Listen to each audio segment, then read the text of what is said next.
Discussing dying is something most of us shy away from.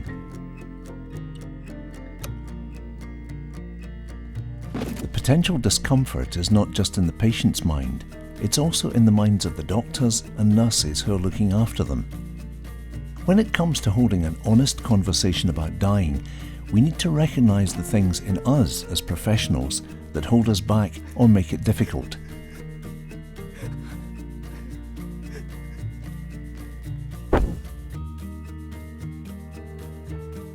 We can't skirt the issue or hide behind uncertainty if the eventual outcome, dying, is not in doubt. The truth about dying and what they might experience on the way is what matters to the person whose care is in our hands. It is our professional and ethical responsibility to be open and honest about it. Discussing dying begins with prognosis.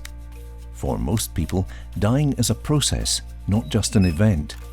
It can usually be recognised days, weeks or months before it happens. There are signals. A prognosis doesn't mean being certain about timing. Rather, it means being truthful that the trends are in a specific direction. The end of life is in sight. Truth-telling doesn't mean being crudely explicit. "Hello, George. I'm sorry to say this, but you're going to die."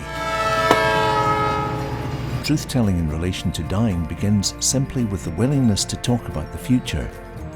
If death is clearly on the horizon, it will mean being open and honest. "George, I'm not sure that we're going to be able to pull you through this illness."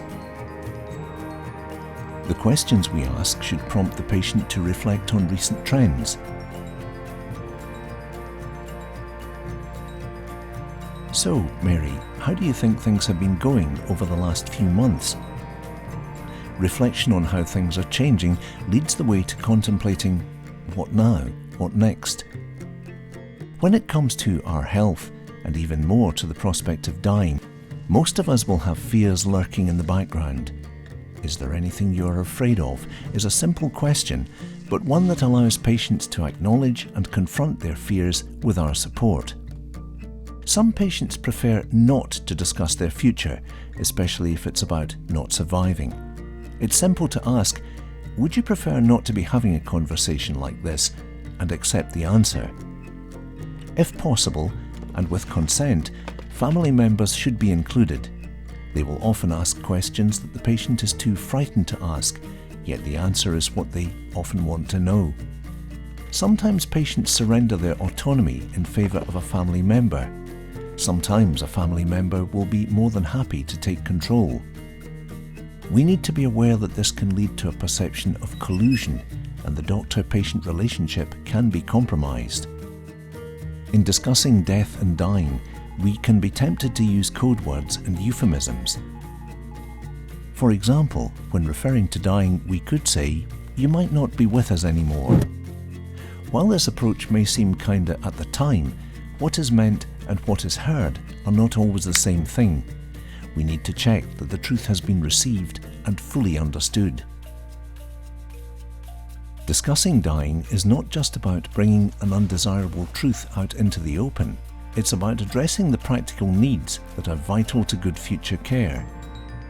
When the focus of medical care shifts, it is no longer about curing, more pills or another operation, about clinging on to life.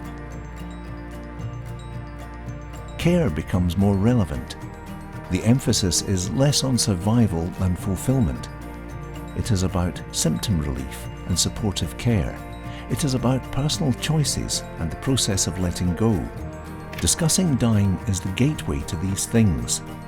The health professional is the person who holds or withholds the key.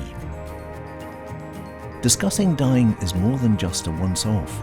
Just as we revisit symptoms and review treatments for many conditions, so we need to revisit and review our patients' thoughts on their prognosis and their care choices. Medical as well as personal goals will need to be redefined as the clinical situation evolves. The freedom to talk about what is important to us is a human need, especially in times of distress. Discussing dying addresses this need. It is a key responsibility for health professionals. It may be hard, but we should not be the one who avoids it.